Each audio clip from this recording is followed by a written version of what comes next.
Hi everybody, this is Caroline Sotheby and welcome to Up, Down, and Around Town. Well, if you were in Wyandotte and the vicinity last weekend, you would have found there was garage sales, there was a meet at the high school, the state meet for track.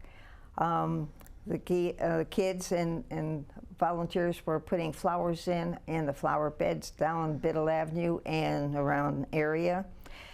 We had to go to the river, the rowing on the river, and I went there early enough to get an idea of what the kids were actually doing. What do they do in their spare time when they're waiting to go on the river, and how do they go with the boats back and forth all the time?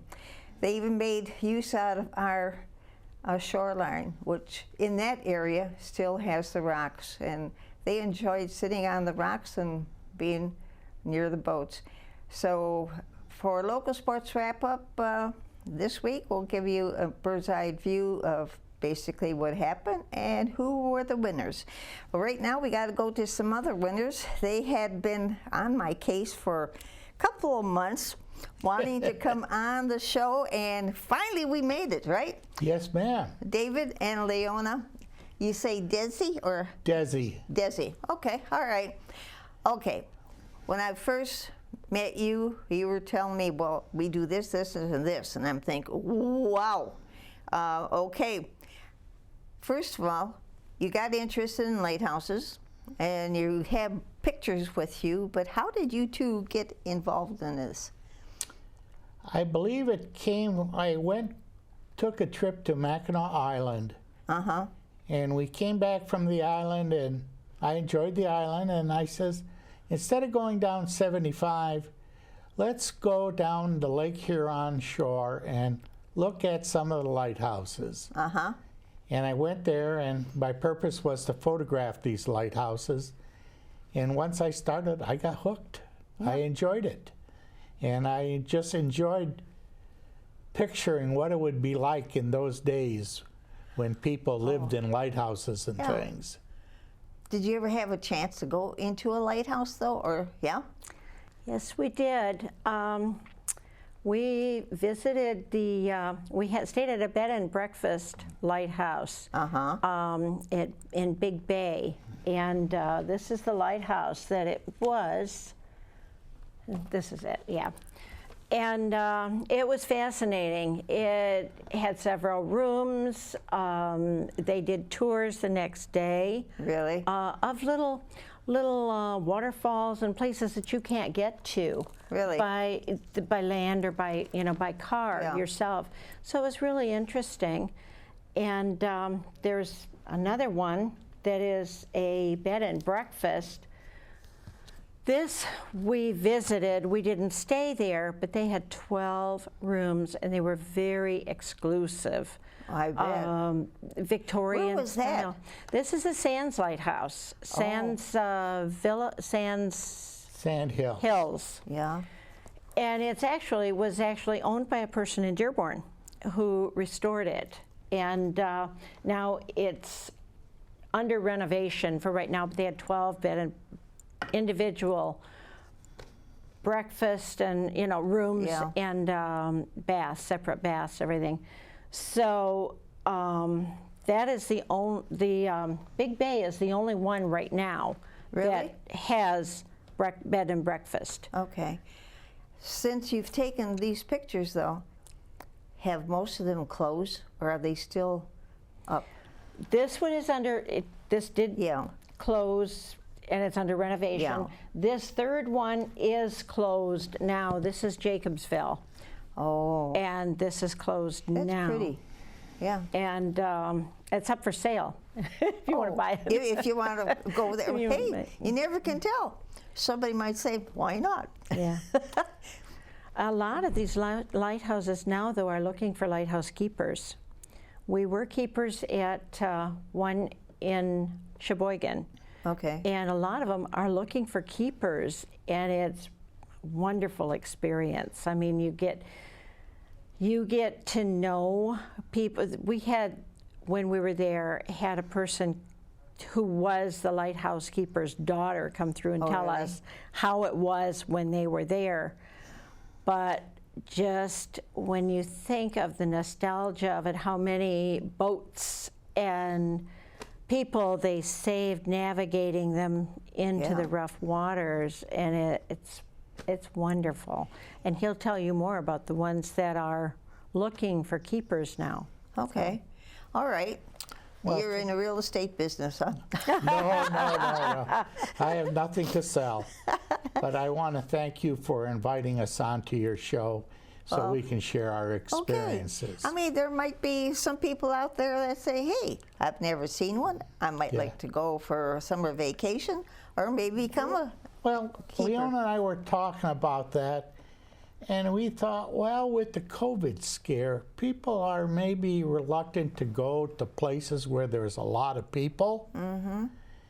And I thought, well, geez, maybe a weekend or spending a week someplace in a lighthouse might be something different where you're not in the hustle and bustle of a resort area and not as many people around and things. So I thought maybe the timing might be right for this kind of a conversation. You know what? I often wonder, though, is there enough room in there for a family in most of the lighthouses? Or is it sort of cramped? Some there are, some tell you no kids. You would, Okay. on the website it tells you no All right. kids or no pets. But we did visit one in the Apostle Islands, and there was a whole family going in there, and Really? they had to be there for the whole summer. And they were just, that was on an island, so they had to get any provisions by boat. And they were Okay. there for the whole month, wasn't Can it? you David? imagine, though, what those kids experience for life? I mean, that's something that nobody really has a chance to do. Right. And you're isolated. Yeah. So you don't have an opportunity to play with your neighbors or anything like that. True. And so it'd be a hard lifestyle, a lonely lifestyle, but you know, there are people that enjoy that type of activity. Well, some people might have come from a big family, or maybe they're retired at this point and lost a spouse. They're willing to do something like that, you know, Yeah. just to keep on going. Yeah. What I have here is a list I've prepared of places in Michigan that offer you the opportunity to be a lighthouse keeper. Oh, yeah? Do you have all those pictures for them, too? I have a picture of a few of them. A few I of don't them? have any, but Okay. if you don't mind, I'd like to start with the ones closest to home Okay. and work my way up to the furthest away. Okay. So the closest one would be Tawas Point, East Tawas. That's maybe a 4-hour drive, you know, at much. And I'm just getting my notes here. And that's operated, I think that's a state park, and that'd be a 2-week stay, minimum 2-week stay, so you couldn't just go up for the weekend. Right. And there is a fee. What the fee is, I don't know, but if you would go to the websites, you You'd know, find you out. can see if they got vacancies. A couple of places I called, they were already booked for this year. Wow. So anyways, so what I'm saying is I'm offering people a chance to look into things and plan for a future event. Yeah. So that's the first one. That's the closest one. That's the closest one. Yes. 4 hours from here. Okay. Right. The next one up the coast probably be 40 Mile Point, and that would be a completely different lifestyle because they don't offer you inside access. You would be a keeper, but you'd have to have an RV. Oh, really? So if you're an RVer or a you know, one of those tent persons, this might be something you might be interested. That's different. Yeah. And then the next one up the coast, about 20 miles south of Mackinac City, would be the Sheboygan River Light. Oh, and yeah. this is the light where, can you Yeah, see these? this one right there. Yeah, where Leona and I were keepers. Oh, really? Yeah. We spent a weekend there, and our job was to, well, there was a lot of spiders around there, so we had to kill spiders. Keep the webs And out. we had full access to the lighthouse. There was a sleeping quarters upstairs. Down on the first floor, they had a parlor. They had a communications room and a little kitchenette. And Leona's job was to operate the souvenir shop. Oh, really? So she sold souvenirs, and that is when she met the lighthouse keeper's daughters, or one of the lighthouse keepers. My job was to give tours of the lighthouse. So I'd take them through the entire building, and then I'd take them upstairs to the lamp room. And you go up the stairs to the tower, and then you go out there and you get this beautiful view of the river and the lake, because you're up in an elevated tower, and it's just breathtaking. And so that is one of the things. And the other thing about this place was you didn't have to bring in food and provisions. No? This is right at the edge of downtown Sheboygan. Okay. So when the tour period was over with, just walked across the street, walked a few blocks, and there was restaurants and bars and everything. That was nice. Yeah. And go ahead. Were you No, going to I was ask going me to ask. questions? I mean, you mentioned about being a keeper. I'm probably hitting the question too soon. Where do you get this information from? Now, is that the one that you gave us to put on the screen? Yeah, I read that in a Lighthouse magazine, many years ago. And I thought, I'd like to give that a try. And we were on our way to the Apostle Islands, which the Apostle Islands is in the north. Well, it's about 40 miles west of the north shore of the Upper Peninsula at the Wisconsin border. Okay. And it's a chain of islands, and there's about 3 different lighthouses on there, and this is where they were looking for keepers.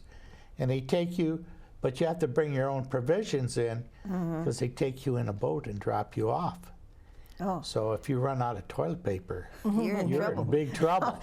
So you got to make sure you have everything there if you would take that assignment. But also, Sheboygan was kind of like a halfway stop for us.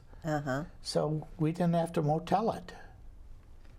We thought, well, we can spare the time, give tours, show people around, and do those things, which I thought was, a lot of fun. Yeah. And in the backyard of the Sheboygan warehouse or lighthouse, there was this large ship parked right there in the backyard, because the backyard was right up against the Sheboygan River. And this was a USGS research boat. Really? And that was a boat that would go and collect fish samples and also deposit fish into the lakes and things. And they saw us there and they gave us a tour of the boat. So that was a freebie for us, So we enjoyed it. One of my other duties was there was a pier light associated with this, and my job was to take the people out to the pier light. A pier light is maybe a 10 or 15 foot high steel tower with a ladder going straight up to the lantern or the lamp room. And my job was to take them out there, open up the lighthouse or the tower, and let them climb the ladder so they can get up. And take a look around. So this is the pier light. It looks like you can't get to it, but actually there's a boat or there's a roadway that will take you to it. I was on a boat when I took this photograph, but I mean, so you didn't have to take a boat out to this pier light. Just drive out to it. You can't really stay in there, No. can you? It's No, simply no. This is just a light tower. a light tower, they Yeah. call it. Okay. And right now, it's, of course, it's all automated by the Coast Guard and things. Oh, really? Yeah. Okay. So, That's another one. And Yeah. so All one, right. one of the main things of the lighthouse keepers is just to keep it so it's like lived in, so it doesn't deteriorate. I mean, No. you know, you may have to cut the grass or something, you know, Well, but, yeah. but you don't have to build a wall take or, the hose or and keep the- paint it or something keep like the that. yeah, the Who's bugs away. basically in charge of all of these? They're run by different historical societies and groups. Okay. The lighthouse that where we were keepers was operated by the Great Lakes Lighthouse Keepers Association. And they own this lighthouse and another island lighthouse called St. Helena. And so we made contact with them, and that's how we made the arrangements to Okay. be a keeper. So it's basically a lightkeeper association takes over, like, taking care of it, and, Right. and it's their responsibility to keep it through the Right. year, basically. And I think they open it up, you know, because if what happens when a lighthouse becomes deactivated, the Coast Guard has to dispose of the property. Okay, because all they want to do is keep the light going in the tower. Yeah. They don't need the house anymore. So what happens is they give historical societies first chance to purchase the property. Okay, and then if they decline it, then they'll put it up for bids. Okay. Like Bay de Gris up in the Upper Peninsula in the Keweenaw, that's a privately owned lighthouse. So Okay. whoever, you know, bought it, and same with Sand Hills where the bed and breakfast was, or Jacobsville, people buy it and try and say, well, maybe I can make a bed and breakfast, or I'd like to live here permanently. You don't know what they're thinking. So it could be a business. I mean, it's a good draw Right. for a lot of people that just might be going in that area. The restaurant you couldn't have too much of. I mean, you don't No. have that much room for it. But Well, some of these are pretty isolated locations. So it's not like you can drive 2 miles and get a bite to eat. You would have to bring in many of your provisions and things. okay, all right. So okay, you got a couple more. We better get to Well, that. So we okay, know. I'm gonna kind of go through my list real quick Okay. of where people might be interested in inquiring about where they might be a keeper. Okay. And now I'm going to start on Lake Michigan and then work my way up to Lake Superior. Doesn't have a lot of Okay. time. Hope we have enough time. Okay, well, you just cut me off. I mean, we can give Okay, your keep- viewers. Okay, in Lake Michigan, you Yep. got Big Sable Point, and that would be a 2-week stay. Okay. Grand Traverse Point, that'd be the Traverse City area. Little Sable Point, that's also a fee, but there's no minimum stay requirement. Okay. Old Mission Point, which is again the Traverse City area. I called Old Mission Point and they're already booked for this year, Really? but they're looking for keepers for next year. And I called and inquired, and your duties would be similar to what Leona and I did in Sheboygan: operate the gift shop and maybe cut the grass and maintain the property. Okay. But there is a fee. I think it's Old Mission Point. It's like $200, so it's a nominal For a week fee or something, For right? a week. So it's not like it's going to cost you an arm and a leg to spend some time there. Then we got South Manitou Island, and this is a little Where's different. that? This would be up around by the Sleeping Bear Dunes National okay. Park. There's an All right. island out there, Okay. and there is a lighthouse. There's a ferry that takes you out there. And but that's a 6-week stay. So if you have 6 weeks to spend, you know, you never know. You know, if you want to just get away for 6 weeks. Well, You know, people go down south for winter. right? Yeah, they so, do. Who knows? Summer vacation. Yeah. And then we talked about St. Helena Island just a few minutes ago. That's a lighthouse, again, operated by the Great Lake Lighthouse Keepers Association. And for $50 a head, they ferry you out to the island, and they set you up with provisions, so you don't have to worry about running out of food. And usually they're booked for private bookings this year already. But what they do is also open up like for Boy Scout groups and other kind of organizations where they want youth to get an idea of what life might have been like at that time of year. So, and then going up further, you got Ludington North, which is there is a fee, but there's no minimum stay. So you might be able to work out a weekend arrangement.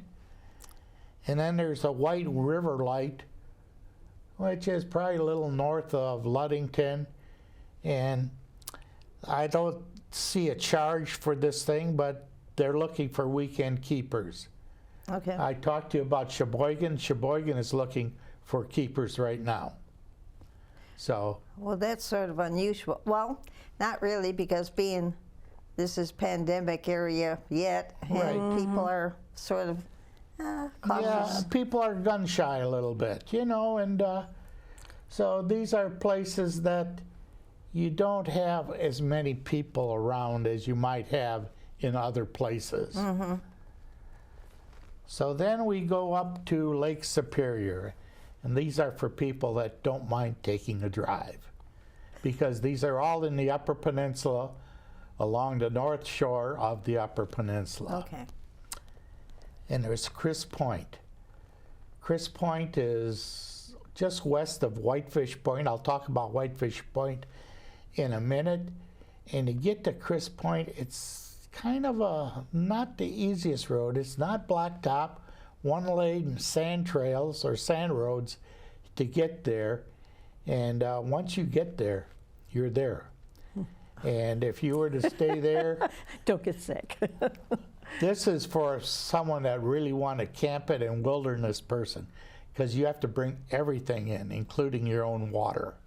Oh, wow. All right. So, You can. I mean, for real nature backpackers, this would be for you. Then I'm not one. Then Whitefish Point, and I wanted to bring this out. Whitefish Point, can you? Yeah. Whitefish Point, if you remember, this is where the Edmund Fitzgerald sank. All right. You know, went down, and they have what is called a Coast Guard crew quarters over there, where they take people in, and you can spend some time on site. Okay. And but that's closed this year. That's close. But, Just this year. This year, it may open next year, but it has been opened in the past. And you know, I always had being that this is where the boat went down and things, you know, I had a funny feeling, and I was kind of walking along the shore there, and I kind of went out of my way and found a bend kind of away from the activity and things, and all of a sudden I had the funniest feeling, like I was being watched. You know, and the only thing is, and I looked around, there's nobody around. And the only thing is, you know, like maybe the crew of the boat was watching over me or something like that. They didn't want you to tamper with them.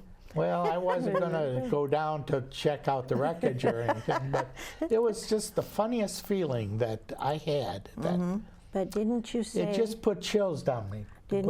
Didn't you say that the light was inoperable when the boat went down? Yes, when the Fitzgerald went That down. was part of the problem, right? Yes, a part of the problem, and again, they had navigational problems where they might have bottomed out or Yeah. Well, that's good. or did something like that, you know. So you got one more left. Let's. Well, I was going to hold off on that. Okay, we have about 3 minutes left. Oh, well then, I'm just going to tell you where else you might go, and Okay. then if we pick this up, I'll come back to that. Okay, Point Iroquois, I told you, was a Wisconsin, a chain of islands, and there's about 3 lighthouses. You can become a keeper. Those are 1 month stable. Au Sable Point, which is the North Shore, again, that's a 1 month stay. And that's about it. And the only reason I brought this out is when Leona talked about Big Bay, they say that place is haunted. And It was interesting. they say that the person that haunts or the entity is one of the old keepers that went out and committed suicide. And really? when we were there, I was hoping to see the ghost, but he didn't show up. Darn it. But this It wasn't place- Halloween. See? This place is called New Presque Isle, and this is around the Rogers City area. Okay. And the only reason I bring this up because there's legends and stories of mysterious lightings of this lamp.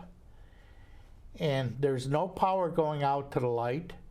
Coast Guard has been out there many times, and yet this light will still light on occasion. And I was out there photographing it, and I'm walking around the tower looking, you know, what is my best shot to get for this thing? And I got this blast of light that came down from the tower. You know, it just caught my eye, like, where did it come from? And I looked around and looked around, walked around that tower about 5-6 times, never could figure it out. So I just, You're going to have to go back and find out. I guess so. But anyways, on the way back, on the way out, I asked the lady that was in charge of this lighthouse, I asked her, do you know who the ghost is here? Because she was talking about the ghost. She says, yes, it's my husband. Oh, And he's really? keeping track of me. And that's what she told us. Hey, you're going to have to come back some other time. Maybe closer to Halloween if you go up with the ghost stories. And because we're almost done. Thank Well- you both. Thank you. You were in Florida. Now you got to stay here for a while. Well, that's right, you know. But thank you for the opportunity to be on your show and letting us share some of our experiences with your viewers. It's different. So, Thank you. and I hope you appreciate it. We have to go for today, but we'll see you again on another one. And up, down, and around town. Take care now. Bye-bye. Thank you.